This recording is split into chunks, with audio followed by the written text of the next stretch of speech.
भगवान है क्या? पहले तो ये आएगा कि भगवान दिखाई क्यों नहीं देता है जी। कि अगर भगवान होता तो हम देख पाते। दुनिया भगवान ने बनाई है। हाँ जी। तो भगवान को किसने बनाया है? जी। वो भगवान खुद ही अपना कारण है, खुद ही अपना परिणाम। तो पूजा क्यों करें? और हर जगह भगवान है तो हर तीर्थ क्यों करें? एग्जैक्टली। तो आत्मा है जी।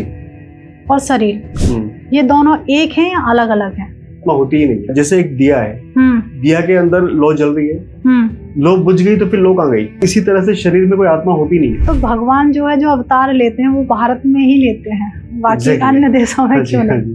भागवत पुराण में स्पष्ट उल्लेख है कि जहाँ जहाँ भी धर्म की स्थापना की आवश्यकता होती है भगवान वहाँ जन्म लेते हैं। तो पूजा और भक्ति से क्या भगवान मिल जाते हैं? आपको प्रयास जो करना चाहिए अपने आप को सुधारने का करना चाहिए। धर्म क्या है और सबसे अच्छा धर्म कौन सा है? जी, तो धर्म ये है कि जो मैं जिस भी भूमिका में हूँ, चाहे आप ऑफिस में हो, घर में हो, समाज में हो, जो आपकी जो ड्यूटीज बनती हैं आप उस ड्यूटीज को पूरा कर पा रहे हो नहीं कर पा रहे हो, आपकी ड्यूटी पूरा करेंगे आपका धर्म पूरा हो जाएगा। नमस्कार दोस्तों, आपका स्वागत है एक और नए एपिसोड में। मैं हूं आपकी होस्ट, आपकी दोस्त भारती। तो आज का एपिसोड वाकई बहुत सारे एपिसोड से एकदम डिफरेंट है, क्योंकि आज हम बात करेंगे क्या भगवान सच में है, इंसान धर्म बनाता है या धर्म इंसान को बनाते हैं। बहुत सारे सवाल आज इसमें आपके जो आप सर्च करते रहते हैं, क्या मोक्ष हमें यही मिलेगा या फिर हमें मोक्ष के लिए सब कुछ त्याग कर पहाड़ों पे जाना पड़ेगा। बहुत सीरियस से ये टॉपिक डिस्कस होने वाला है। इसमें बहुत सारे वेदों की बात होगी, पुराणों की बात होगी, बहुत सारा टॉपिक है जो हमें जानना चाहिए। तो इस पॉडकास्ट में वो हम सब कवर करेंगे, क्योंकि हमारे साथ इस पर बात करने के लिए काफी लंबे समय से रिसर्च कर रहे हैं हर वेद पर, पुराण पर, हर छोटे छोटे सवाल पर। तो आज हमारे साथ इस पॉडकास्ट में मौजूद हैं रिसर्चर देवेंद्र शर्मा सर। तो स्वागत करते हैं। तो स्वागत है सर आपका, कैसे हैं आप? बस फर्स्ट क्लास। तो थोड़ा सा सर मैं पहले आपके बारे में जानना चाहूंगी, कहाँ से आपने शुरुआत की थी? जी मैं अगर पहले अपने व्यक्तिगत प्रोफेशनल लाइफ की बात करूं तो मैं company secretary and cost and management accountant हूं, और मैं सीएस और लीगल प्रोफाइल देखता हूं, और मैंने पब्लिक और प्राइवेट सेक्टर दोनों में काम किया है। तो ये तो प्रोफेशनल बात है, लेकिन मैं व्यक्तिगत जीवन में जहां तक मैं सोचता हूं कि मुझे क्या करना चाहिए, तो मेरा उद्देश्य है कि मैं विजडम को सीख करूं। विजडम कहाँ से सीख कर सकता हूँ, उसके लिए मुझे रिसर्च करना पड़ेगा। रिसर्च कहाँ करना पड़ेगा? हमारे जो पुराने स्क्रिप्चर्स है, वेद है, पुराण है, रामायण है, महाभारत है, तो मैं इन्हीं को अभी स्टडी कर रहा हूँ। तो अभी तक मैंने ऋग्वेद और अथर्ववेद को पढ़ा है, पुराणों में पद्म पुराण को पढ़ा है, भागवत पुराण मैंने कंप्लीट होने को है, मनुस्मृति को पढ़ा है, चाणक्य नीति को पढ़ा है, विदुर नीति को पढ़ा है। तो अब मैं ये सोच रहा हूँ कि मैंने पढ़ के अगर केवल अपना ही फायदा किया तो फिर क्या किया मैंने। करेक्ट। मैं चाहता हूँ कि जो मैंने जितना जाना है उसमें से कुछ भी अगर मैं वापस किसी को, सोसाइटी को लौटा सकूं, तो मैं अपने आप को खुशनसीब समझूंगा। तो मेरा यही प्रयास है। क्या बात है। इंटरेस्ट कब आया आपको कब लगा कि मुझे इधर जाना चाहिए? जी बस 2 साल पहले जिज्ञासा है तो मन में बहुत हुआ करती थी। तो फिर मैंने सोचा मैं शुरुआत कहाँ से करूँ। तो भगवान राम का चरित्र हम बचपन से ही देखते हुए आए हैं, और हमारे सबके आदर्श भी हैं। वो केवल भगवान ही नहीं, हमारे रोल मॉडल भी है। तो मैंने सोचा कि सबसे पहले मैं रामायण पढ़ता हूँ, फिर मुझे लगेगा कि मुझे आगे कुछ करने की जरूरत है। अगर मैं एनलाइटनमेंट होता है तो मैं आगे करूंगा। तो मैंने रामायण को पढ़ा, 10 से 15 दिन का टाइम लगा उसमें। तो उसके बाद मेरी जिज्ञासाएं बहुत बढ़ गई है। रामायण को पढ़ा, उसके बाद मैंने महाभारत को पढ़ा, महाभारत के बाद फिर मैंने मनुस्मृति को पढ़ा, मनुस्मृति के बाद फिर चाणक्य नीति को, फिर विदुर नीति को, फिर ऋग्वेद को कैजुअली ऐसे उठा के देखा तो ऋग्वेद भी मुझे अच्छा लगा। तो टोटली डिफरेंट थ्योरी उसके अंदर लगी। पुराणों में अलग हम जानते हैं, वेदों में अलग जानते हैं, जैसे आपको बताया था अभी। जी जी जी। इसलिए मैं एक के बाद एक सोच रहा हूँ कि जितना पुराने ग्रंथों को जितना जल्दी पढ़ सकूं उतना करूं। उसके बाद जो उसमें से क्रक्स निकल के आता है वो मैं सोसाइटी को वापस देना चाहता हूँ। क्या बात है। और अब हम चर्चा करते हैं थोड़े से कुछ ऐसे प्रश्न हैं जिनका आंसर हमारी ऑडियंस भी जानना चाहती है, मैं भी जानना चाहती हूँ। सर आज हम बात करने जा रहे हैं सनातन पर। कुछ ऐसे सवाल जो शायद लोगों को सब पता है पर उसका आंसर आज तक नहीं पता लोगों को। भगवान है क्या? बिल्कुल है। अगर है हाँ जी, तो उनका स्वरूप कैसा है, साकार है या निराकार है? बिल्कुल। देखिए, जहां तक भगवान है या नहीं है एक प्रश्न है। इस प्रश्न का उत्तर पहले तो ये आएगा कि भगवान तो है, नहीं होने का कोई प्रश्न नहीं उठता है। अब नेक्स्ट क्वेश्चन इसी से जुड़ा हुआ ही आता है कि उसका स्वरूप एग्जैक्टली है क्या? करेक्ट। बहुत लोग बोलते हैं कि अगर भगवान होता तो हम देख पाते, है ना, दिखाई क्यों नहीं देता है? जी। तो जहां तक नहीं दिखाई देने वाली बात है, आप ऐसे समझिए कि जैसे हमारे अंदर माइंड होता है, वो दिखता तो नहीं है लेकिन होता है ना। ऐसे ही फ्रेग्रेंस है, खुशबू आती है, वो होती है लेकिन दिखती नहीं है। अमेरिका है सपोज, तो लोग बोले कि कुछ जिन्होंने नहीं देखा वो बोल सकते हैं कि अमेरिका है नहीं, लेकिन ऐसा तो नहीं कि अमेरिका नहीं है। करेक्ट है। इस आपके स्टूडियो के बाहर रोड है, अब जिसने जो यहाँ बैठा होगा वो बोल सकता है कि बाहर रोड नहीं, लेकिन ऐसा तो नहीं कि रोड नहीं है, बाहर रोड तो है। रोड है। अब वैसे ही एक और एग्जांपल लीजिए, जैसे हमारी आंखें हैं जी। आंखें क्या करती है? देखने का काम करती देखने है। का काम करती तो ये क्या है? दृष्टा है जी। दृश्य नहीं है लेकिन दृष्टा है। ये देख सकती है लेकिन खुद भले नहीं दिखती होंगी। उसी तरह से भगवान जो है वो दृष्टा है जी। तो हम सोचे कि वो हम उसको देख पाएंगे तो ये तो पॉसिबिलिटी नजर नहीं आती है जी। रही बात आकार की, साकार और निराकार जो है, तो अभी तक जो हमारा धर्म ग्रंथ है और जो बड़े बड़े ऋषि मुनि जो मानते आए हैं उन्होंने ऐसा माना है कि साकार का मतलब जो अवतार को हम साकार बोलते हैं, और निराकार के जो बाकी जो है वो निराकार है। निराकार का मतलब वो है जैसे कि जो हमें दिखाई दे रहा है वो भी, और जो नहीं दिखाई दे रहा है वो भी। ये दुनिया को जो बनी उस टाइम, उसके बाद अभी तक भगवान है, और ये जब दुनिया नहीं बनी थी उससे पहले भी भगवान था। तो जैसे भागवत पुराण में जो भगवान का स्वरूप बताया गया है, तो उन्होंने बताया कि जो जैसे मनुष्य का शरीर होता है उसी तरह से भगवान का भी शरीर है जी। उसको आप भगवान मान सकते हो। जैसे मनुष्य का शरीर में क्या होता है? हार्ड मास होता है, बॉडी है, स्ट्रक्चर है, हेड है, पैर है, सब कुछ है जी। ऐसे ही उसमें ऐसी कल्पना की गई है कि जो मनुष्य के शरीर का एक विराट पुरुष है जी। है ना? तो उसमें जैसे पहाड़ है तो वो हड्डियां हैं जी। फिर नदियां हैं वो नर्व्स है, नसें हैं जी। जो चांद तारे हैं वो भगवान की आंखें हैं जी। उस तरह का स्वरूप है। और जो हम जिसको देख पा रहे हैं, जो प्रकट है हमारे सामने, जैसे दुनिया है, तारे हैं, आसमान है, चांद है, दिशाएं हैं जी। ये सभी भगवान का स्वरूप है। और जो हम नहीं देख पा रहे वहीं पर वो भी भगवान का स्वरूप है। मतलब जो दृश्य है वो भी और जो अदृश्य है वो भी, जिसको हम छू सकते हैं वो भी, जिसको नहीं छू सकते हैं वो भी। ये अनंत स्वरूप है। और जहां तक है कि वो एक और ये भी बोला जाता है कि भगवान जो है वो अजन्मा है। जो निराकार के लिए कॉन्सेप्ट किया जाता है वो अजन्मा है, उसका कभी जन्म हुआ ही नहीं है, न ही उसकी कभी मृत्यु हो सकती है। वो सदा ही नवीन है, सदा ही नया है, सदा ही वो चेंज होता रहता है। जैसे अपना जैसे कि ब्रह्मांड को समझना है या भगवान को समझना है, या आप अपने आप अपना एग्जांपल लीजिए। अपने हमारे बॉडी का जो स्ट्रक्चर है वही ब्रह्मांड का स्ट्रक्चर है जी।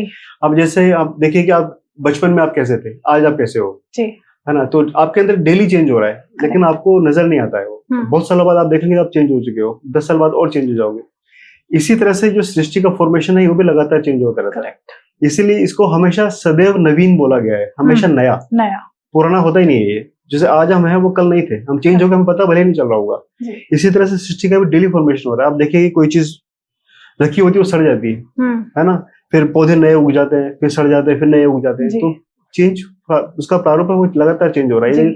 इसलिए ये सदैव नया है और सदैव नित्य है। नित्य मतलब होता है कि जो परपीचुअल है, जिसका कभी नाश नहीं होता है। तो एक तो ये होगा भगवान का न तो कभी जन्म हुआ है न कभी उसकी मृत्यु होगी, वो अजन्मा है और उसका कोई स्वरूप भी नहीं है। जो निराकार की हम बात करते हैं उसका कोई स्वरूप नहीं। जैसे हम इंसान बैठे हुए हैं यहाँ पर, तो इस बात की संभावना बहुत कम है कि भगवान भी कहीं बैठ के हमारी तरह का इंसान होगा, है ना? उसका स्वरूप यही है कि कोई स्वरूप ही नहीं है। भागवत पुराण में आगे ऐसे भी लिखा है कि वो न पुरुष है न महिला है, न वो यंग है न वृद्ध है न बूढ़ा है न बच्चा है जी। उसका यही स्वरूप है कि वो ना उसको आप देख सकते हैं, ना उसको छू सकते हैं, ना उसको मार सकते हैं, ना उसको आप कुछ कर सकते हैं। वही उनका स्वरूप है। बिल्कुल। जब दुनिया हमारी, जो आप जैसे आपने अभी अपने पूरे क्वेश्चन में एक आंसर जो दिया उसमें मेरे एक चीज समझ में आई है, जब दुनिया भगवान ने बनाई है हाँ जी, तो भगवान को किसने बनाया है? जी बहुत अच्छा क्वेश्चन है ये। देखिए हम साइंस आपने पढ़ी होगी, साइंस में हम क्या पढ़ते हैं? कॉज एंड इफेक्ट, है ना? कोई कारण होता है उसका एक परिणाम होता है जी। तो जो भी परिणाम है, जो भी रिजल्ट है, उसका कोई ना कोई कारण है। जैसे ये दुनिया है, तो दुनिया का कारण क्या होगा? भगवान होगा जी।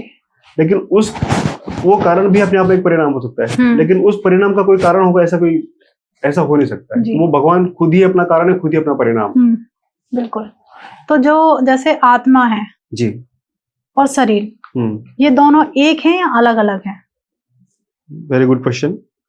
देखिए मैडम, इसमें 2-3 फिलोसफी चलती हैं। सबसे ज्यादा हम मानते हैं जो भगवान कृष्ण की फिलोसफी थी, उन्होंने बोला कि आत्मा होती है, वो शरीर में आती है, शरीर को चेंज कर लेती है, फिर किसी और शरीर में चली जाती है जी। तो ये तो हो गया कि आत्मा की एग्जिस्टेंस है। और एक चारवाक फिलोसफी है। चारवाक फिलोसफी बोलती है कि आत्मा होती ही नहीं है। उन्होंने क्या तर्क दिया था चारवाक ने, जिन्होंने इस बात का खंडन किया कि आत्मा होती है? तो चारवाक ने तर्क ये दिया था कि जैसे एक दिया है, दिया के अंदर लो जल रही है, लो बुझ गई तो फिर लो कहाँ गई? उन्होंने बोला इसी तरह से शरीर में कोई आत्मा होती नहीं है। अच्छा। जो शरीर है वही आत्मा है, वो आत्मा है वही शरीर है, उसके बाद कुछ नहीं है। जैसे दीपक, जब दीपक बुझ गया तो पता नहीं है ना कि वो लो कहाँ गई है जी। किसी और लोक में गई है, तो ऐसा तो है नहीं।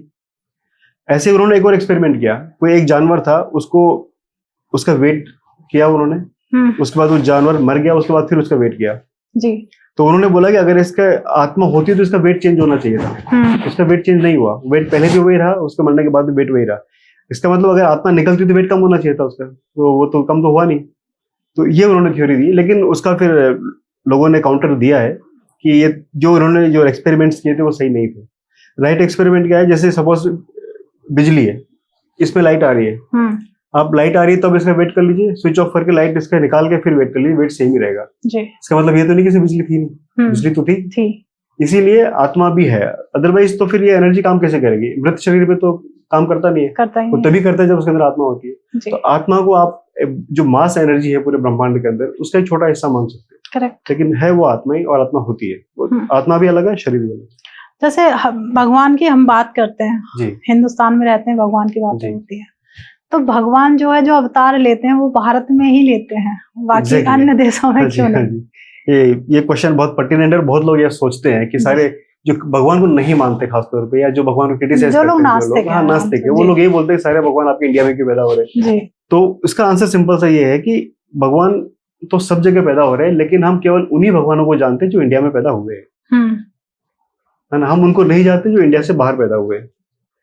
अदरवाइज भगवान ने क्या बोला था, अभ्युत्थानम अधर्मस्य तदात्मानः सृजाम्यहम् परित्राणाय साधूनां विनाशाय च दुष्कृता धर्म संस्थापनार्थाय संभवामि युगे युगे। भागवत पुराण में स्पष्ट उल्लेख है कि जहां जहां भी धर्म की स्थापना की आवश्यकता होती है, भगवान वहां वहां जन्म लेते हैं। तो भगवान ने जब पूरी दुनिया को बनाया है, हर इंसान को बनाया है, चाहे वो भारत के अंदर हो, अमेरिका के अंदर हो, युगांडा के अंदर हो, चाइना के अंदर हो, कहीं भी हो, वो सब भगवान के संतान है। तो उन सबका उद्धार करना उनका धर्म है। समय समय पर वो इसीलिए अवतार लेते रहते हैं। वो वहां पर किसी और नाम से अवतार लेते हैं, यहाँ पर किसी और नाम से अवतार लेते हैं। तो जितनी भी महान विभूतियां हुई है, जिन्होंने मानवता का कल्याण की कोशिश करी है, वो सभी उन्हीं भगवान के अवतार है। बस उन सबको हम नहीं जानते, हम सिर्फ उन्हीं को जानते हैं जो हमारे इस भौगोलिक क्षेत्र, जो भारत देश है, इसमें जो पैदा हुए, सिर्फ हम उन्हीं को जानते हैं। ये हमारी जानकारी का दोष है, ये भगवान का दोष नहीं है। भगवान तो सब जगह है। बिल्कुल। वैकुंठ और मोक्ष क्या है और ये कैसे मिलता है? जी, अभी तक ना जो बहुत से लोग जो मानते हैं वो ये मानते हैं कि व्यक्ति की मृत्यु के बाद ही वैकुंठ और मोक्ष मिलता होगा। लेकिन मुझे लगता है कि जो ग्रंथों में वैकुंठ और मोक्ष के बारे में जो बताया गया है, और कृष्ण भगवान ने जो गीता में कहा था, वो उनका कहने का मतलब कुछ और था। उनका मतलब ये नहीं था कि मृत्यु के बाद मोक्ष मिलेगा। मृत्यु के बाद तो फिर मोक्ष मिले ना मिले फिर क्या फायदा है उस व्यक्ति को, है ना। उसको यहाँ रहते हुए मोक्ष मिलना चाहिए। करेक्ट। तो मोक्ष का मतलब क्या है, वैकुंठ का मतलब क्या है? कुंठाओं से रहित।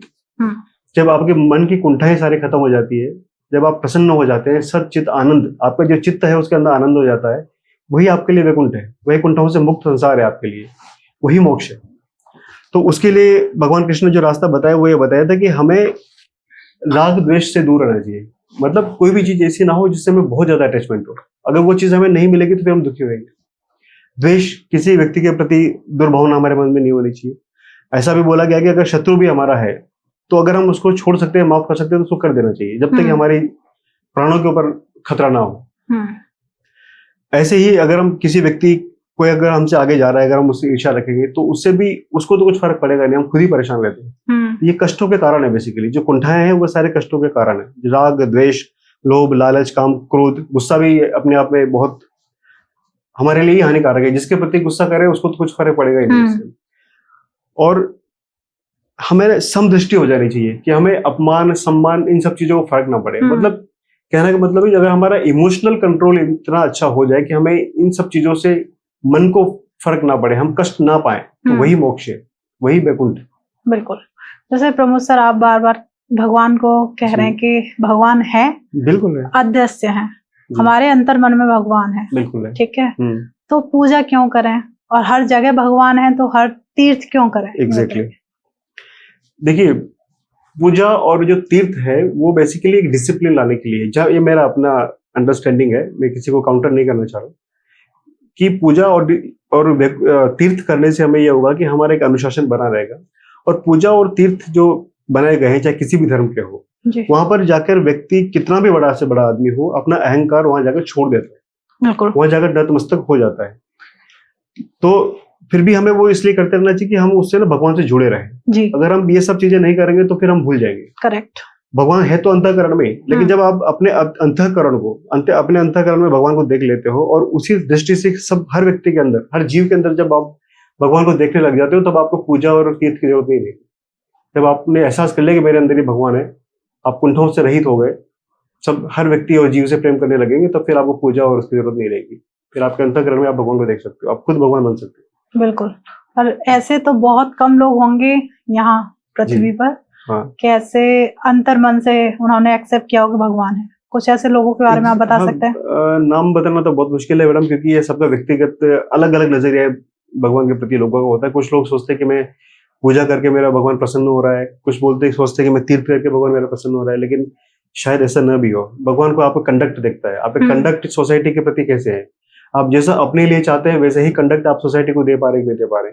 तो वो अंतर्मन से जोड़ना वही है। मतलब भगवान जैसे बाकी लोगों को देखता है, आप लोगों को उस तरह से देखने लग जाओ, तो आपने अंतर्मन में भगवान को देख लिया। क्या बात है। तो पूजा और भक्ति से क्या भगवान मिल जाते हैं? केवल पूजा और भक्ति से नहीं मिलेंगे, लेकिन पूजा और भक्ति जैसा मैंने बताया करते रहनी चाहिए। आपको प्रयास जो करना चाहिए, अपने आप को सुधारने का करना चाहिए। अपने अंतःकरण को जितना शुद्ध करते चले जाओगे, उतना आप भगवान के करीब चले जाओगे। बिल्कुल। यहाँ रहते हुए भगवान के करीब रहोगे। धर्म क्या है और सबसे अच्छा धर्म कौन सा है? जी, अभी जो है ना, धर्म को बहुत ही नैरो सेंस में लोगों ने ले लिया है। धर्म का मतलब आराधना पद्धति तो कभी रहा ही नहीं। जी। अभी जैसे धर्म हम जो जानते हैं, हिंदू, मुस्लिम, सिख, ईसाई, ज्यूज, जो भी है, 8-10 मेन धर्म है। वो बेसिकली आराधना पद्धति है। जो हमारे जो एंसेस्टर्स, हमारे जो पूर्वज थे, जिस भौगोलिक क्षेत्र में वो लोग थे, उन्होंने वहां के हिसाब से ये सब आराधना पद्धतियां बनाई ताकि लोगों को गाइड कर सके। जी। लेकिन टाइम के साथ साथ क्या हुआ, लोगों ने उसके पीछे के लॉजिक को समझना छोड़ दिया है। जो बताया गया फॉलो करते गए, जो देख के आए, जो हमने बड़ों को देखा उसको नेक्स्ट जनरेशन फॉलो किया, फिर नेक्स्ट जनरेशन उसको फॉलो कर लिया, इस तरह से चलाया। जबकि धर्म का मतलब केवल वो नहीं है। धर्म का मतलब है आपकी ड्यूटी। आपने देखा होगा गीता में भगवान कृष्ण बार बार अर्जुन को बोलते हैं कि अर्जुन तेरा धर्म ये है, तेरा धर्म ये है। तो और किसी धर्म की बात की नहीं उन्होंने। तो उनका कहने का जो मतलब था, धर्म का मतलब था कि आपकी ड्यूटी ये है कि तुम ये ड्यूटी पूरी करो। तो धर्म ये है कि जो मैं जिस भी भूमिका में हूँ, चाहे आप ऑफिस में हो, घर में हो, समाज में हो, जो आपकी जो ड्यूटीज बनती हैं, आप उस ड्यूटीज को पूरा कर पा रहे हो, नहीं कर पा रहे हो। आपकी ड्यूटी पूरा करेंगे, आपका धर्म पूरा हो जाएगा। आपका कर्तव्य आपको करते रहना चाहिए। बिल्कुल। एक लोग कहते हैं, क्या लेकर आए थे क्या लेकर जाओगे। कि इंसान सब कुछ यहीं पाता है और यहीं पर छोड़कर चला जाता है। मेरा इसमें टोटली डिफरेंट थ्योरी है कि मुझे ऐसा लगता है कि इंसान बहुत कुछ लेकर आता है और साथ में लेकर भी जाता है। जैसे अब हम क्या समझते हैं, नेचर के रूल क्या है, नेचर कॉज एंड इफेक्ट है। आप कुछ जैसे ग्रेविटी का रूल क्या होता है, आप कोई चीज ऊपर फेंकते हैं, नीचे आती है ना। तो जो भी आपने डीड्स किए, अच्छे किए या बुरे किए, तो उसका रिजल्ट आपको मिलना ही मिलना है। इसलिए अगर आप सपोज पुण्य कमाते हैं या ईमानदारी से मेहनत करके धन कमाते हैं, नॉलेज कमाते हैं, तो मुझे ऐसा लगता है कि जब आपने जीवन भर मेहनत करके वो सब कमाया, तो नेचर आपसे छीनेगी नहीं। वो नेक्स्ट बर्थ में भी आपके लिए ट्रांसफर करती है। जो आपने यहाँ एक्युमुलेट किया है मेहनत करके, ईमानदारी के साथ, पुण्य और पाप जो भी किए हैं, वो सब आपको नेक्स्ट जन्म में आपको ट्रांसफर होंगे। इसीलिए आप देखेंगे कि एक व्यक्ति, बच्चा जो पैदा होता है, उसका भाग्य कहाँ से आता है? भाग्य इसीलिए आता है उसका। एक व्यक्ति है जो राजा के घर में पैदा होता है, एक आदमी जो है रंक के घर, भिखारी के घर में पैदा होता है। तो वो कैसे हो रहा है? इसीलिए हो रहा है कि जो पिछले जन्म में उसने जो अर्न किया था, वो उसको ट्रांसफर होता है नेक्स्ट जन्म में। उसी हिसाब से उसको बचपन मिलता है और वो सब चीजें काम करने का मौका उसको आगे मिलता। ओके, मतलब जैसा करोगे वैसा मिलेगा। वो मिलेगा और वैसा ट्रांसफर भी होगा आगे। इसलिए ये नहीं करना चाहिए कि मैं काम करना छोड़ दूं, सब यही रह जाएगा। तो कई लोग क्या सोचते हैं कि मुझे अर्न करके क्या करना है, सब तो यही रह जाना है। कुछ लोग सोचते हैं मैं अच्छे कर्म क्यों करूं, सब तो यही रह जाना है। भाई यहाँ नहीं रहेगा, सब कुछ ट्रांसफर होगा नेक्स्ट जन्म। जैसे सुना है कि जब हम चाहे अच्छे कर्म करें या बुरे कर्म करें, भगवान हमारे कर्मों का बड़ा हिसाब किताब रखते हैं। क्या ये सही है? थ्योरेटिकली हम बहुत सुनते आए ये सब, लेकिन लॉजिकली आप सोचेंगे तो मुझे नहीं लगता कि भगवान इतना कमजोर होगा कि उसको हमारी तरह पोथी लिखने की जरूरत पड़े, है ना। भगवान ने ऑटोमेशन कर रखा है। जैसे एआई से अब आप समझ सकते हैं एआई क्या काम करती है। एआई में ऑटोमेशन है, ह्यूमन इंटरवेंशन की जरूरत ही नहीं है। आप सपोज आप मोबाइल में आपने फिंगर पे क्लिक किया, ऑटोमेटिक वो मोबाइल चल जाएगा। Correct. ऐसे ही ऑटोमेशन में चीजें ऑटोमेटिक होती रहती है। तो जो हम कर्म करते हैं, जो नेचर का जो सिस्टम बना रखा है कॉज एंड इफेक्ट का, जो हम करते हैं उसका परिणाम भी उसका फल होता है जी। वही कॉज एंड इफेक्ट है। तो चीजें ऑटोमेटिक हो रही है। गीता में भी अर्जुन को भगवान कृष्ण ये बोल रहा था कि मैं इंटरफेयर नहीं करता हूँ, तुम जो कर रहे हो उसका रिजल्ट ऑटोमेटिक आ रहा है। भगवान अलग से फल देने कुछ नहीं आता, आपके जो कर्म है वही आपको जो रिजल्ट हो रहा है उसका वही आपका फल है। तो अलग से कोई पोथी भगवान नहीं रखता है इसमें। बिल्कुल। वैसे आप गीता की बात कर रहे हैं जी। पर अगर देखा जाए तो गीता आजकल हर कोई लिख रहा है, अपने शब्दों में लिख रहा है। क्या गीता को जो हमारा मैनुअल है एक तरीके का, क्या उसे चेंज करना जरूरी है? चेंज करना बिल्कुल जरूरी नहीं है, लेकिन क्या होता है कि हर व्यक्ति का अपना बैकग्राउंड होता है ना। अलग अलग फेजेस से आदमी रह के आता है, अलग अलग समाज परिवेश में रह के आता है, तो वो चीजों को अपने तरीके से व्याख्या करता है उसकी। तो हमें अब हमारे ऊपर है कि हम कौन सी व्याख्या को चुनते हैं। सबसे अच्छा ये है कि हम खुद ओरिजिनल टेक्स्ट पढ़ें और अपने हिसाब से उसकी व्याख्या करें, क्योंकि हमारा अपनी खुद की जो लाइफ है वो सबसे रियल एग्जांपल हमको देती है। बिल्कुल। उससे जितना हम रिलेट करेंगे उतना ही उसका सही सेंस हम निकाल पाएंगे उसका। बिल्कुल, जो गीता में एक्चुअल लिखा हुआ है, मेरा मानना ये है, अगर हम कोई भी बात करते हैं, जैसे मैंने आपसे एक सेंटेंस कहा कि वो वहां गई थी, हाँ जी, पर अगर यही सेंटेंस आप किसी और को जाके बताते तो कहीं ना कहीं चेंज आता है। एग्जैक्टली, बिल्कुल चेंज आता है। तो ऐसे ही कहीं ना कहीं गीता के साथ हम अपनी व्याख्या कर रहे हैं, तो कहीं ना कहीं गीता के साथ जो गीता कहना चाहते हैं, क्या एक्चुअल वो आपकी व्याख्या कह पा रही है? नहीं कह पाएगी, कभी किसी की नहीं कह पाएगी, क्योंकि हर व्यक्ति का अलग एक्सपीरियंस। बिल्कुल, हर किसी का अलग व्यू है देखने का। इसे हमें अपने तरीके से उसकी व्याख्या करनी चाहिए। उसको भले आप क्रॉस चेक कर सकते हैं, दूसरे लोगों से भी क्रॉस चेक कर सकते हैं, लेकिन हमें चाहिए कि हम अपनी रियल लाइफ से रिलेट करें। हमें आपको सारे एग्जांपल मिल जाएंगे कि आप उसको टेस्ट कर सकते हो, कहाँ कहाँ पे मेरे लिए क्या चीजें इसके अकॉर्डिंग हो रही है, क्या क्या मुझे इंप्रूवमेंट की जरूरत है। बिल्कुल, क्योंकि कहीं ना कहीं हम अपनी आने वाली पीढ़ी को गुमराह तो कर ही रहे हैं। बिल्कुल मैडम, बिल्कुल। आज के तो कमर्शलाइजेशन का दौर है, लोग किसी चीज का कुछ ही मतलब निकाल के सेल कर रहे हैं, तो वो उसमें धोखा खाने की संभावना पूरी है जी। और जैसे इंसान के शरीर में सबसे ताकतवर क्या चीज होती है? इससे छोटा सा किस्सा सुनाता हूँ आपको। किस्सा नहीं, बेसिकली वो भागवत पुराण का एक वो है, उसमें ऐसा एग्जांपल दिया था कि जो विराट पुरुष सबसे पहले बना, जिसके बाद सारी सृष्टि का बनना शुरू हुआ था, उनके अंदर जैसे बॉडी के जितने भी पार्ट थे, उनके अंदर वायु है, जल है, तेज है, चित्त है, वो सब विराट पुरुष जो भगवान का जो ओरिजिनल स्वरूप था सबसे पहले, उसमें से सब चीजें बाहर निकल गई जी। फिर वापस उनके अंदर वायु आया, तेज आया, जल आया, फिर भी वो जो विराट पुरुष था उसके अंदर कुछ हुआ नहीं, निर्जीव टाइप की पड़ा रहा। लेकिन जो चित्त था, जो माइंड था, जो चेतना थी उसकी, जैसे ही उनके अंदर घुसा वो विराट पुरुष उठ के खड़ा हो गया। उसके बाद फिर सृष्टि का निर्माण उन्होंने आगे शुरू किया। तो कहने का मतलब क्या है, सबसे ज्यादा पावरफुल क्या है, हमारा चित्त है। चित्त। अब आप ऐसे समझ लीजिए, जब कोई हमें छुट्टी के दिन हम 8-9 बजे तक नहीं उठ पाते हैं, क्योंकि हमारे चित्त हमको बोलते हैं नहीं उठने के लिए, है ना। हाथ पैर कुछ कर नहीं सकते, उससे पहले से ही पता होता है आज तो छुट्टी है। एग्जैक्टली। जब लेकिन हमें ऑफिस जाना है या कहीं कुछ मीटिंग है तो 5-6 बजे में हम उठ के भाग जाते हैं। तो हमें चित्त हमें डायरेक्शन देता है, तुम ये काम करो, तो हम वो काम कर लेते हैं। ये सबसे ज्यादा पावरफुल जो है हमारा चित्त है। अगर हमने चित्त को सही दिशा में गाइड कर दिया तो लाइफ आदमी की सब ठीक ठाक हो जाता है। बिल्कुल। तो क्या गुरु बनाना चाहिए या नहीं बनाना चाहिए? अब ठीक, ये प्रश्न ठीक वैसा ही जैसे कि मैं टीचर किसको बनाऊं। गुरु तो बनाना चाहिए, लेकिन किसको? करेक्ट। अब जैसे प्राइमरी स्कूल का भी अगर एग्जाम को भी अगर टीचर हमें चुनना हो तो उसके लिए बीएड करना पड़ता है, कुछ दूसरा टेस्ट देना पड़ता है, फिर सिलेक्शन होता है।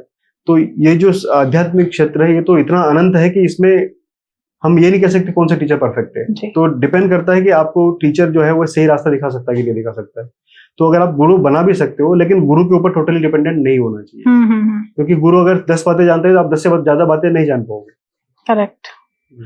तो जैसे मैं भक्त हूँ, एक तरीके से लोगों का कहना है मैं भक्त हूँ, तो इसका सर्टिफिकेट कौन देता है कि ये सच में भक्त है कि नहीं? देखिए, अगर कोई आपको सर्टिफिकेट देता है कि आप भक्त है या नहीं है, तो ये मान के चलिए कि वो व्यक्ति तो भक्त है नहीं, है ना। और इसका सर्टिफिकेट कोई नहीं दे सकता, आप अपने आप से ही पूछ लीजिए। अगर आपको लगता है कि आप भगवान से जुड़े हुए हैं, जैसा कि अभी बताया कि आपके चेतना और मन और शुद्ध है, तो फिर आपको किसी के सर्टिफिकेट की जरूरत नहीं है। आप अपने आप को खुद ही जज करिए, खुद ही इम्प्रोवाइज करिए। तो देवेंद्र सर, भाग्य और कर्म में सबसे ज्यादा प्रबल कौन है? जी देखिए, भाग्य और कर्म को हमें अलग अलग नहीं देखना चाहिए, दोनों को एक साथ ही देखना चाहिए। जैसे एक सिक्के के 2 पहलू होते हैं, ऐसे ही भाग्य और कर्म भी है। तो इसको विस्तार से समझने से पहले एक एग्जाम्पल देना चाहता हूँ कि जब भीष्म पितामह तीरों के शैया पर लेटे हुए थे महाभारत के दौरान, तब अर्जुन ने उनसे भी क्वेश्चन पूछा था कि भाग्य और कर्म में क्या प्रधान है, किसको हमें ज्यादा मानना चाहिए। तब भीष्म पितामह ने उनको एग्जाम्पल दिया था कि मान लो कि तुम राजा हो, तुम अपने भाग्य से तुम राजघराने में पैदा हुए तो तुम राजा हो जी और किसी और राज्य के राजा ने तुम्हारे राज्य को छीन लिया, जी तुम्हारे ऊपर आक्रमण किया और तुमसे राज्य को छीन लिया, तो उसने कर्म करके तुम्हारे राज्य को छीन लिया, तो तुम्हारा भाग्य तो क्षीण हो गया। उसने कर्म किया तो उसका राज्य मिल गया। तो ठीक वैसे ही है, अगर तुम कर्म नहीं करोगे तो तुम्हारा भाग्य भी शून्य हो जाएगा। भाग्य से तुम्हें चीजें मिल सकती है, लेकिन उन चीजों को बनाए रखने के लिए और भाग्य को और प्रबल करने के लिए तुम्हें कर्म करना ही पड़ेगा। करेक्ट। इसलिए भाग्य तभी आपका साथ दे सकता है जब आप कर्म करेंगे। केवल भाग्य के भरोसे बैठे रहने से कर्म कुछ नहीं कर पाएगा। अब एग्जाम्पल ले लीजिए, जैसे शेर कौन है? शेर जंगल का राजा होता है, जी फिर भी उसको भागना ही पड़ता है ना। उसको अगर अपना जीवित रहना है तो शिकार करने के लिए उसको भागना ही पड़ेगा। करेक्ट। ऐसे ही कई लोग एग्जाम्पल भी देते हैं कि चाहे हिरण हो चाहे राजा हो, हिरण जंगल में इसलिए भागता है कि मतलब भागना उसके लिए कर्म है। हिरण इसलिए भागता है कि अगर वो नहीं भागेगा तो शेर उसको खा जाएगा जी। और शेर इसलिए भागता है, भागने का कर्म करता है कि अगर वो भागेगा नहीं तो भूख से मर जाएगा। तो जो जंगल का राजा है वो भी अगर कर्म कर रहा है तो नॉर्मल इंसान को तो कर्म करना ही पड़ेगा। अब इसमें जैसे कि भाग्य कैसे बनेगा जी, है ना? भाग्य बनता है आपके कर्मों के एक्यूमुलेशन से, है ना। अब भगवान की कृपा, लोग बोलते हैं भगवान की कृपा हो गई, उसका ऐसा हो गया, वो बन गया। भगवान की कृपा, भगवान अलग से आपके लिए कृपा क्यों करेंगे? उनके लिए तो सभी बराबर है। करेक्ट। इसलिए आपके डीड्स देखे जाते हैं। आप जैसे मैंने बताया था कि भगवान कृष्ण ने खुद बोला है कि मैं कुछ नहीं कर रहा हूँ, मैं कोई इंटरफेयर नहीं कर रहा हूँ, मेरा कोई ह्यूमन इंटरवेंशन नहीं है। आप जो कर्म कर रहे हो उसी का रिजल्ट आता चला जा रहा है, और कर्म का जो रिजल्ट आता चला जाएगा, जो आपने बहुत टाइम से कर्म किए हैं वो एक्यूमुलेट होते हैं जी। जब जो अच्छे अच्छे कर्म करके आपने एक्यूमुलेट किए, उस एक्यूमुलेशन से आपका भाग्य बनता है। करेक्ट। भाग्य केवल तपस्या से, केवल पूजा से नहीं बनेगा। अच्छे डीड्स प्लस भगवान से अगर आप कनेक्ट करते हैं, जिसे भी करना चाहते हैं, वो सब मिला के आपका भाग्य बनता है।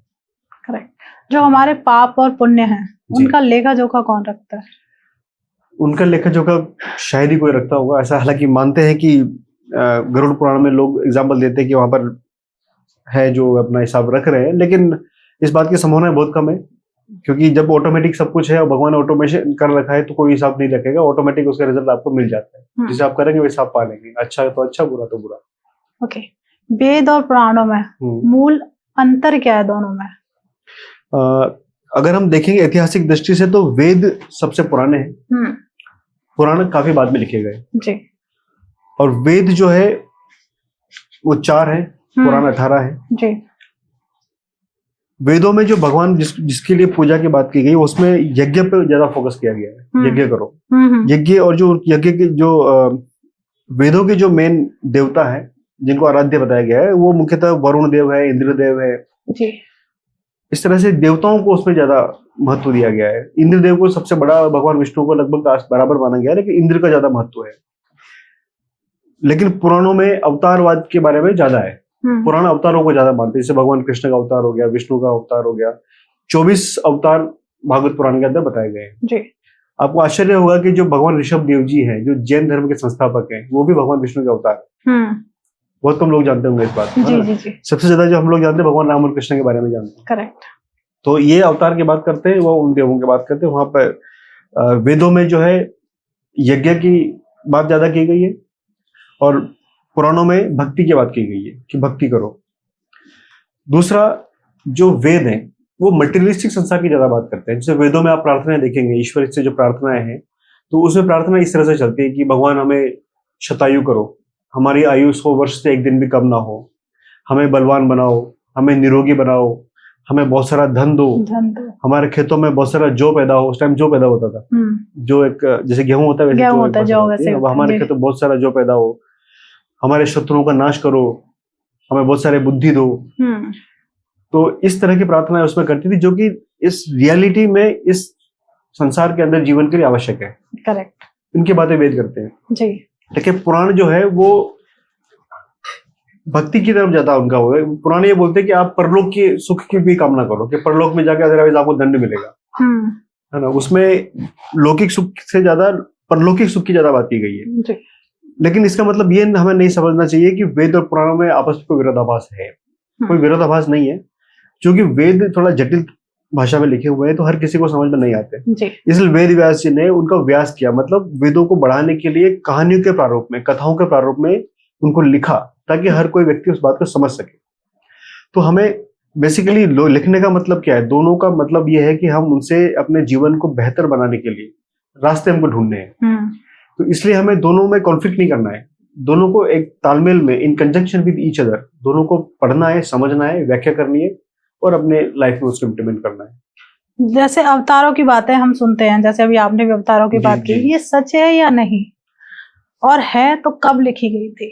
हाँ जी, देखिए भगवत जो पुराण है, ऐसा माना जाता है कि वेद व्यास जी ने लिखे हैं, लेकिन जब आप पुराण पढ़ेंगे, खासतौर पर जैसे भागवत पुराण की बात करूं, तो उसमें सुखदेव जी परीक्षित जी को जब कथा सुना रहे होते हैं, तो उसमें ना बार बार जिक्र आता है कि हमने ऐसा सुना है जी, हमने ऐसा स्मृति में सुना है।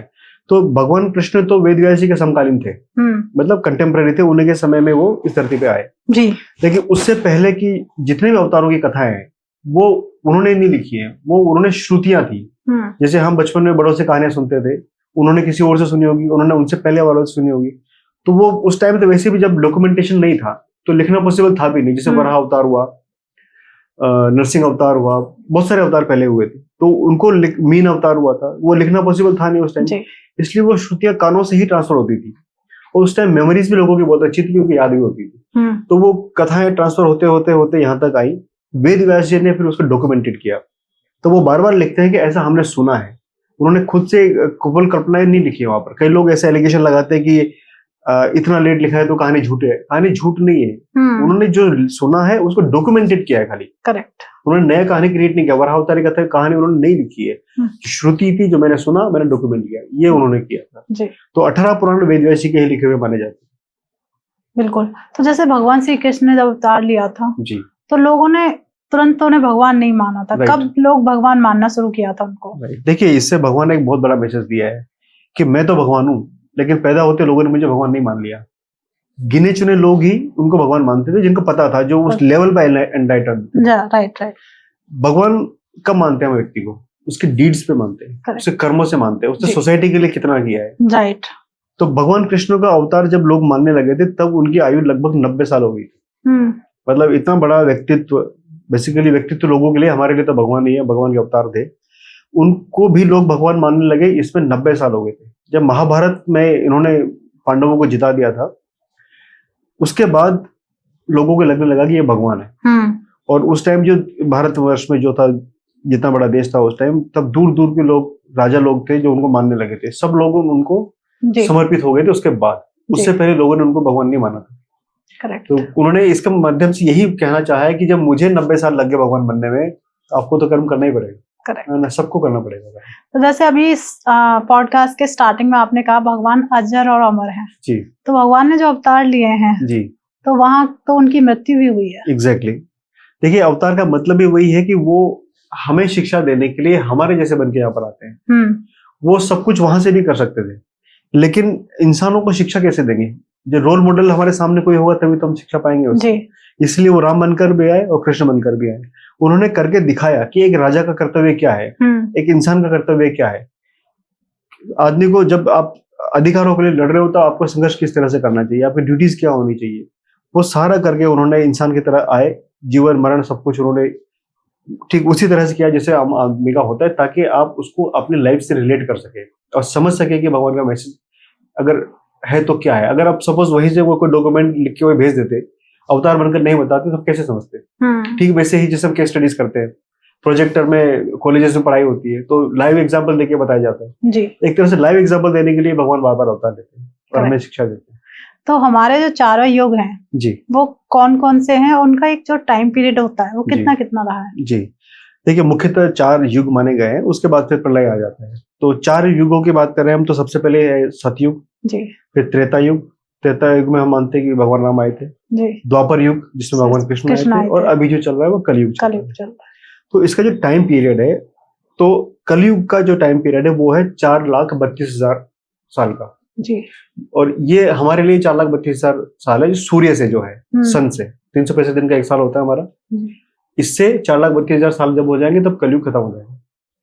और इसका डबल जो था वो द्वापर युग था। आप 4,32,000 को 2 से मल्टीप्लाई कर लीजिए, 8,64,000 कुछ आएगा जी। वो था द्वापर युग। और कलयुग का 3 गुना यानी 3 टाइम्स था त्रेता युग, 12 लाख समथिंग वो आएगा। और सतयुग था, इसका 4 गुना था, मतलब 16 लाख ईयर्स का समथिंग सतयुग था। तो सबसे बड़ा सतयुग, फिर उससे छोटा त्रेता युग, फिर द्वापर युग, फिर कलयुग। कलयुग सबसे छोटा है, 4,32,000 साल इसकी लाइफ है। अब ऐसा मानते हैं कि भगवान कृष्ण जब लास्ट थे इसके अंदर तो उसके बाद ही कलयुग शुरू हो गया था।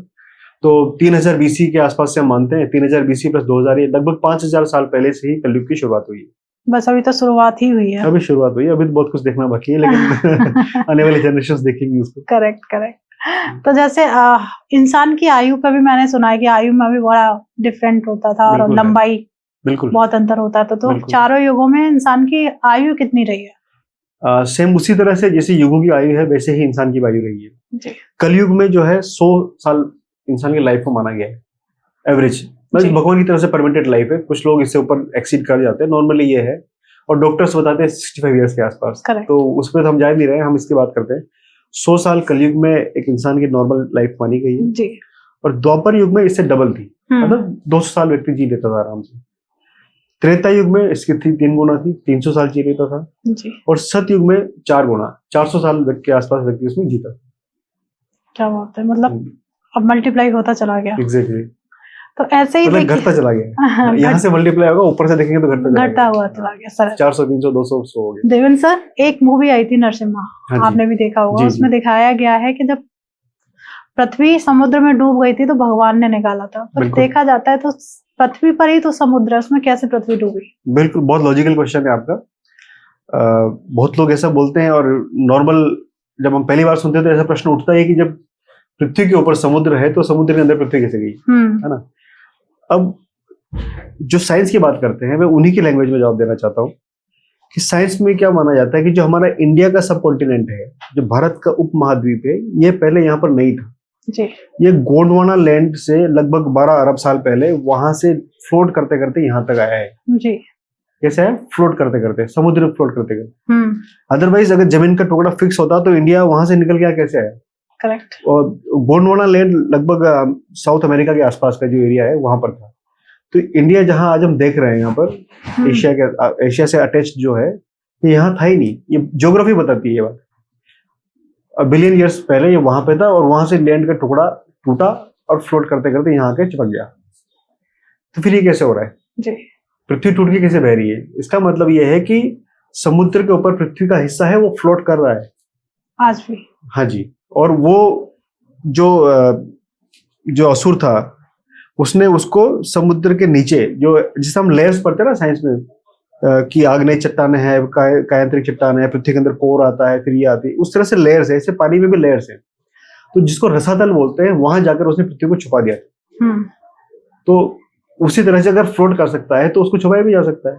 इसलिए उस असुर ने अपनी शक्तियों का प्रयोग करते हुए वहां पे जाकर उसको छुपा दिया था। उसको भगवान लेकर आए थे। ओके। एक चीज और मैंने देखी है, क्योंकि जी। आज थोड़ा हम लॉजिकल ज्यादा बातें हाँ कर जी, रहे हाँ हैं, जी। कि लोग, मैंने खुद ही देखा है कि लोग बहुत बुरे कर्म कर रहे हैं, बहुत जी। बुरा कर रहे हैं, पर उनके हाँ। साथ हमेशा अच्छा होता है। और जो हाँ। लोग अच्छा काम करते हैं उनके साथ बिल्कुल। हमेशा गलत होता है। ऐसा क्यों? बिल्कुल मैडम, देखो इसमें क्या है कि हम नॉर्मली क्या करते हैं कि चीजों को एनालाइज करने के बजाय हमारे जो परसेप्शन है उससे भी चलते हैं ना। ये बहुत लोग बोलते हैं कि वो आदमी तो ऐसा कर्म कर रहा है फिर भी, बुरे कर्म करता है फिर भी खुश है, और एक आदमी अच्छा कर्म कर रहा है वो भी परेशान है। जी। तो देखिए, जैसे हमने अभी बात करी, आपका कर्मों का एक्युमुलेशन है।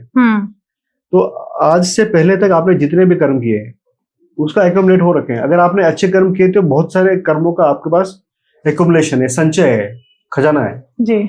तो अगर आप आज कुछ बुरे कर्म कर रहे हो तो वो बुरे कर्म आपके ऊपर असर इसलिए नहीं कर रहे क्योंकि अभी आपका जो पुराने कर्मों में से वो माइनस हो रहा है। अच्छे कर्म आपके पास शेष हैं। जब तक वो पूरी, सपोज आपने 100 अच्छे कर्म का आपके पास 100 नंबर मिले हुए हैं, अगर उसमें से 5 बुरे कर्म कर दिए, 10 बुरे कर्म कर दिए, तो अभी भी आपके पास 90 का तो बैलेंस है ही। तो जब तक वो अच्छे कर्मों का, पुण्य कर्मों का बैलेंस आपके पास रहेगा तब तक आपका ठीक ठाक चलता रहेगा। जब वो संचय खत्म हो जाएगा और जब आपके पाप या बुरे कर्मों के जो संचय है वो बढ़ जाएगा, तब फिर व्यक्ति सफर करना शुरू करता है, तब उसे कष्ट शुरू होते हैं। उसी तरह से उस व्यक्ति का है जो अच्छे कर्म कर रहा है लेकिन फिर भी परेशान है। तो हो सकता है उसके पुराने बुरे कर्म थे वो अभी खत्म नहीं हुए, तो लेकिन उसके जो अच्छे कर्म है वो पुराने कर्मों को काट रहा है। तो जिस दिन वो पुराने बुरे कर्म उसके कट के खत्म हो जाएंगे, नष्ट हो जाएंगे, उसी दिन से उसके अच्छे दिन शुरू हो जाएंगे। बिल्कुल। तो जैसे लोग ना भगवान को मानते हैं, मैं और आप मानते हैं, अगर कोई लोग भगवान को ना माने, क्या वो अच्छे इंसान नहीं होते हैं? बहुत वैलिड क्वेश्चन है।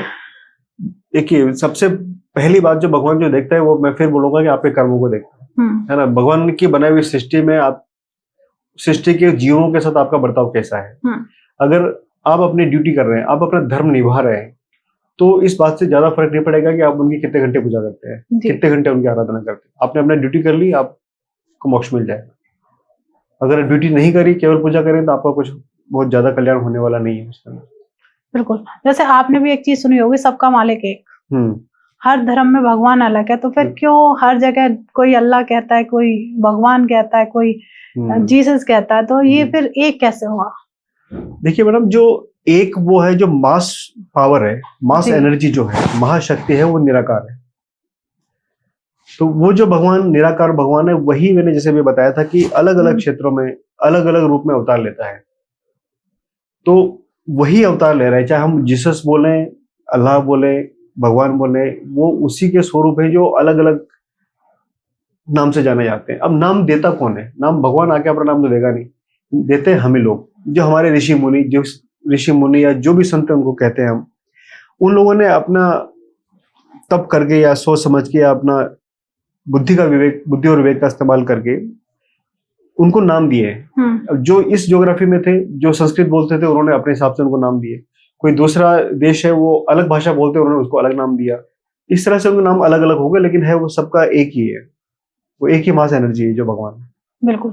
जैसे अभी हमारी कुछ देर पहले बात हो रही थी कि हमारे कर्मों का हमें अगले जन्म में मिलता है, पर हमें तो कभी याद ही नहीं रहता कि हम क्या कर्म करके आए। तो क्या उनका अच्छा और बुरा मिलना सही है?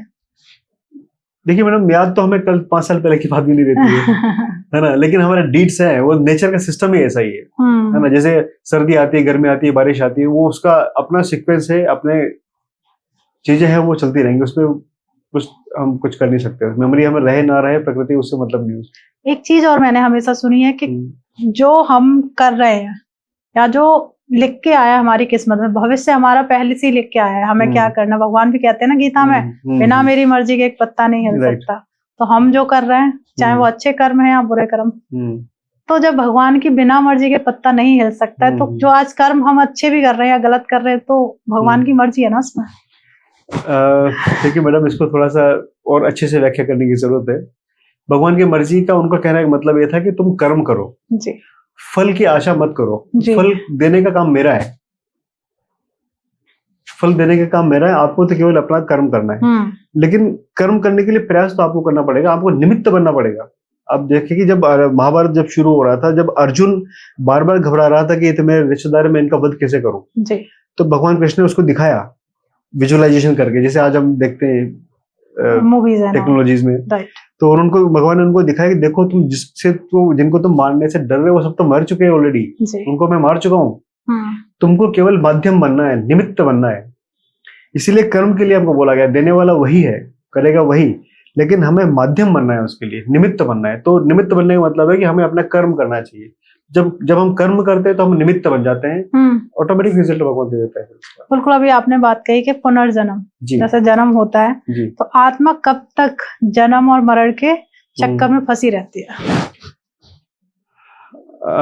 धार्मिक दृष्टि से अगर इसमें देखेंगे तो उसमें तो वही है कि जब तक मोक्ष नहीं मिल जाता है आपको, जब तक आपने अपने चेतना को, अपने मन को सच्चिद आनंद पिता परमेश्वर की जो बहुत बड़ी विशाल वो है, उससे जब तक आपने नहीं जोड़ लिया, तब तक आपको ये चक्र चलता ही रहेगा। लेकिन हमें उसका वेट नहीं करना चाहिए। व्यक्ति को अपना पूरा समय बिताने के बाद मोक्ष की सोचे, उसके बजाय उसको यहाँ रहते हुए ही उसको अपने आप को परमात्मा से जोड़ने का प्रयास करना चाहिए, अपने कर्म करते हुए। इंसान के जीवन का क्या उद्देश्य है? खुश रहना, मोक्ष पाना, या सिर्फ जिंदा रहना?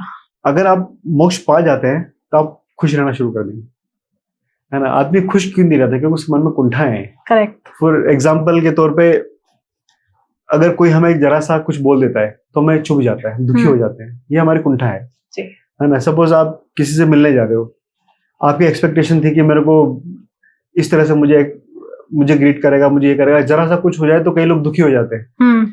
तो ये आपकी एक्सपेक्टेशन से चीजें कम मिलेगी तब भी दुखी हो जाता है। ये भी एक्सपेक्टेशंस रखना, आशाएं करना, ये भी कुंठा है।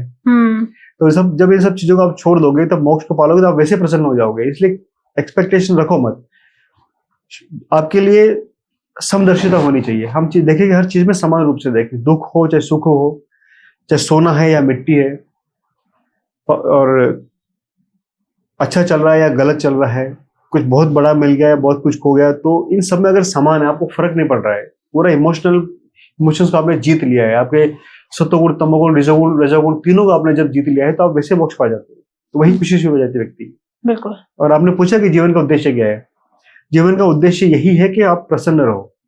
और प्रसन्नता से ये बोलना पड़ेगा कि प्रसन्नता जो है आपको आप खुद ही दे सकते हो, कोई दूसरा व्यक्ति नहीं दे सकता। करेक्ट। कई लोगों को हमने देखा है कि वो दूसरों के ऊपर खुशी के लिए डिपेंडेंट होते हैं कि वो मेरे से ऐसा व्यवहार करेगा तो मैं खुश हो जाऊंगा, मुझे ये चीज मिल जाएगी तो मैं खुश हो जाऊंगा।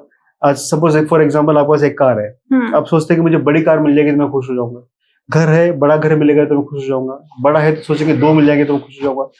ये लोग ना खुशी को पोस्टपोन करते चले जाते हैं, बढ़ती चली जाती है। हाँ, उसका लोग आज खुश नहीं रहना चाहते हैं, सोचते हैं चलो ये होगा तो मैं खुश होऊंगा। ऐसा करते करते तो जिंदगी में फिर आप वो माइलस्टोन पालेंगे, फिर आप नया माइलस्टोन आपके लिए आ जाएगा, तो कभी खुश नहीं हो सकता आदमी। इसलिए जो आज आपके पास है, जो आपके कंट्रोल में है, उसी में हमें खुश रहना चाहिए। देवेंद्र सर, क्या धर्म इंसानों के लिए है, इंसानों ने धर्म को बनाया है? दोनों ही एक दूसरे के लिए है ना, लेकिन धर्म का मतलब ड्यूटी है।